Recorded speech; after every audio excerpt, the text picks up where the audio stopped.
हसन कज़ई को इमारत इस्लामिया अफगानिस्तान का वजीर खारजा नामजद किया गया। जराए के हवाले से इस वक्त की सबसे बड़ी खबर कि कल बाद नमाज जुमा अफगानिस्तान में नई हुकूमत का ऐलान किया जाएगा और नई हुकूमत के खद्दुखाल करीब करीब तय कर लिए गए हैं।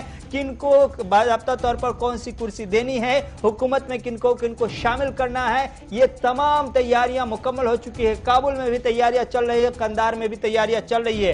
कल बाद नमाज जुमा हुकूमत का ऐलान अफगानिस्तान में हो सकता है, ऐसी खबरें निकल कर आ रही है। और साथ ही साथ ये भी खबर है कि पूरी लिस्ट तैयार कर ली गई है काबीना की और किनको किनको शामिल किया गया है। ये भी तस्वीर कुछ देर बाद शाम साफ होने का इम्कान है। लेकिन सबसे बड़ी खबर कल जुमा का दिन है और जुमा की नमाज के बाद अफगानिस्तान में नई हुकूमत का ऐलान होने वाला है और नई हुकूमत का सबसे बड़ा चेहरा हैबतुल्लाह अखवंजादा है और दूसरे नंबर पर मुल्ला गनी बरादर हैं और साथ ही साथ पूरी काबीना की लिस्ट तैयार की जा चुकी है। बहुत जल्द लिस्ट को भी मंजर आम पर कर दिया जाएगा। लेकिन इस वक्त जो खबर मिल रही है कि शेर मोहम्मद अब्बास को वजीर खारजा के लिए नामजद किया गया है, ये जराए के हवाले से खबर मिल रही है। तो तालिबान अब नए दौर में अफगानिस्तान को ले जाने के लिए कमर बस्ता है और अब जो खबर मिल रही है कि कल से नई हुकूमत का ऐलान और नए दौर का आगाज मुमकिन है। कल अफगानिस्तान में जुमा की नमाज के बाद नई हुकूमत का ऐलान होगा।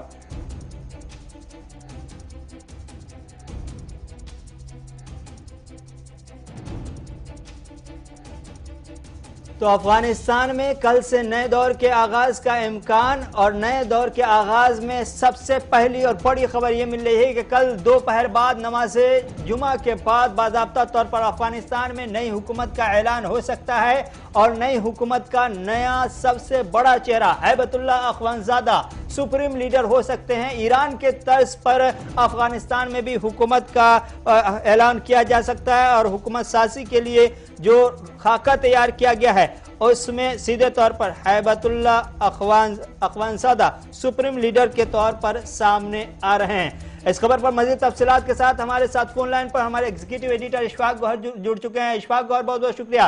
क्या कुछ तफसीलात हैं? खबर मिल रही है कि कल नमाज जुमा के बाद हुकूमत साजी का या हुकूमत का ऐलान किया जा सकता है। क्या है इस सिलसिले में अपडेट? कौन कौन नाम होंगे बड़े?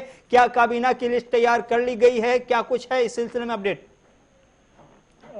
फिलहाल जो ज़राया से खबरें सामने आ रही है और जो दोहा की खबर रसा इदारे हो या फिर अफगानिस्तान से जो छोटे बड़े इदारे अभी रिपोर्ट कर रहे हैं, उसके हिसाब से जो लगातार 3 दिन की मशावरत चली थी तालिबान की कंधार के अंदर, वो मुकम्मल हो गई है और उसके मुकम्मल होने के बाद अब ये आसार बहुत ज़्यादा बढ़ गए हैं कि जुमे या जुमे की नमाज के बाद बाज़ाब्ता तौर पर जो तालिबान है, जो अफगानिस्तान का नक्शा है और जो अफगानिस्तान की हुकूमत है, उस हवाले से जो है वो ऐलान होगा। और इसमें सबसे बड़ी बात जो हमें पहले से ही इस बात का अंदाज़ा लग रहा था कि ईरान की तर्ज पर हुकूमत को आगे बढ़ाने की कोशिश की जाएगी और जो तालिबान के अमीर है हैबतुल्लाह अखवंजादा, वो बहस्ते सुप्रीम लीडर के तौर पर सामने आ सकते हैं और ये पहला मौका होगा जब हैबतुल्लाह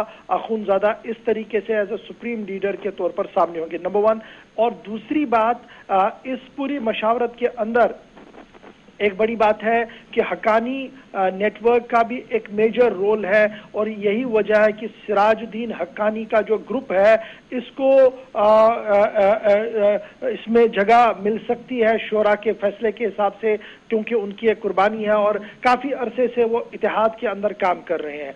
उसके साथ साथ मौलाना मोहम्मद याकूब जो मौलाना उमर के बेटे हैं, जो अफगान के टॉप मोस्ट कमांडर रहे हैं, उन्हें भी फोर्थ फ्रंट पर इस काबीना के अंदर जगह मिल सकती है।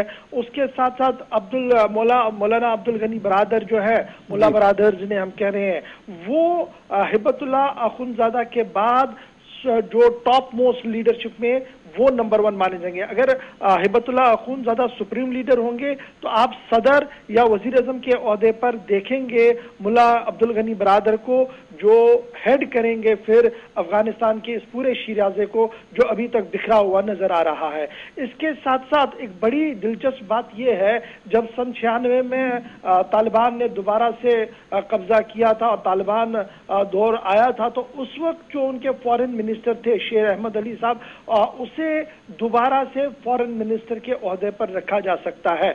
अब ये शेर अली जो है ये बड़े इंपॉर्टेंट है। आपको याद होगा कि दोहा के अंदर दफ्तर को चलाने में उनका एक बहुत बड़ा रोल रहा है, और फिर उनके गुज़श्ता दिनों जो भारत के एनवॉय सफीर जब दोहा के अंदर मिले थे तालिबान के लीडरों के साथ, तो इन्हीं के साथ उनकी मुलाकात हुई थी, जिसके बाद एक जामिया बयान आया था जिससे कहीं ना कहीं राहत की सांस भारत के अंदर भी देखने को मिल रही थी। तो ये कुछ नाम अभी तक सामने जो है वो आ रहे हैं, लेकिन जरूर इस बार एक बड़ी कोशिश जो की गई है तालिबान की तरफ से वो रिवायात से हटकर है। और रिवायात से हटकर मतलब ये कि किसी को थोपा नहीं जा रहा है, बल्कि जो कबाइल है, कबाइली अमूर के जो माहिरीन हैं उनके साथ सलाह मशवरा हो रहा है, वहां से लोगों को लाया जा रहा है जिन्हें ऊपर कहीं ना कहीं जगह दी जाएगी। इसके बाद नीचे सूबों के गवर्नर, फिर नीचे आर्मी का जो एस्टैब्लिशमेंट है और दीगर एस्टैब्लिशमेंट्स के हवाले से ऑलरेडी बहुत सारा काम जो है वो अभी तक किया गया है, लेकिन अब ऑफिशियल अनाउंसमेंट की सबको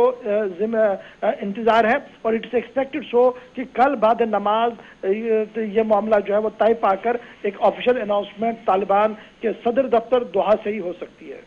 इशफाक, कबायलियों की नुमाइंदगी का इस बार तालिबान खास ख्याल रख रहा है, लेकिन इस बीच एक खबर जो आलमी बिरादरी की खास तौर से इस पर नजर है, खवातीन की शमूलियत को लेकर। आज सुबह कंधार में भी खवातीन ने अपने हुकूक के लिए मुजाहरा किया और कहा कि ऐसी कोई सरकार मुस्तहकम नहीं रह सकती जिसमें खवातीन शामिल ना हो। तो क्या इस बार के तालिबान के इख्तिदार में खवातीन भी शामिल हो सकती है? क्या इस तरह के कोई आसार नजर आ रहे हैं? देखिए, बराह रास्त खवातीन मजलिस शोरा में भी नहीं है और बराह रास्त वो यहाँ पर आपको दिखेंगी शायद ये बहुत कम है, लेकिन जरूर जिस तरीके से तालिबान की इंतजामिया ने इस बात का खुलासा पेश किया है कि खवातीन बाइख्तियार होंगी और खवातीन को इख्तियार होगा काम करने का शरीयत के दायरे के अंदर, तो जरूर इंतहाई अहम और हसास ओहदों पर आप खवातीन को देख सकते हैं। ये जरूरी नहीं है कि ऊपर मिनिस्ट्रियल पोस्ट पर या जो स्टेट लेवल के पोस्ट है वहां पर हो, उसके नीचे जो सेकेंड लाइन थर्ड लाइन हो सकता है वहां पर कहीं दिखे, लेकिन जरूर इस बात का इशारा जो है वो तालिबान तर्जमान की तरफ से भी किया गया है,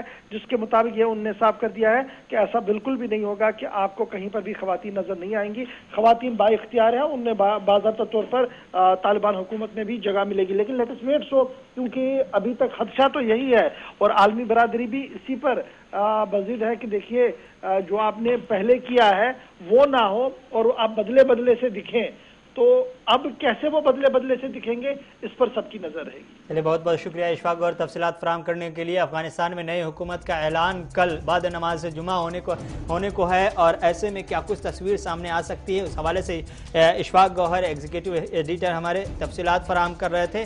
और साथ ही साथ ये भी बता दें कि 2-3 और खबर इस सिलसिले में जो अपडेट आ रही है वो ये कि आज अफगानिस्तान के काबुल में जो अब तक की राजधानी है, शायद आने वाले दिनों में राजधानी भी बदल दी जाए, कंधार बना दिया जाए, लेकिन काबुल में आज बच्चों को स्कूल जाते हुए देखा गया है। और दूसरी खबर जो अफगानिस्तान से आज निकल कर आई कि अफगानिस्तान के अंदर परवाज़ों का जो सिलसिला है वो कल से शुरू हो सकता है, चूंकि कतर की पूरी टीम लगी हुई है, कतर से आई हुई टीम, तकनीकी टीम परवाज़ों को बहाल करने के लिए। और सिविल एविएशन अफगानिस्तान की तरफ से यह बयान जारी किया गया है, कहा गया है कि गैर मुल्की परवाजें शुरू करने के लिए कुछ और वक्त की जरूरत है, लेकिन अंदरूने मुल्क परवाजें जुमा की दिन यानी कल से शुरू हो सकती हैं। तो ये एक बड़ी तब्दीली कल अफगानिस्तान में देखने को मिल सकती है।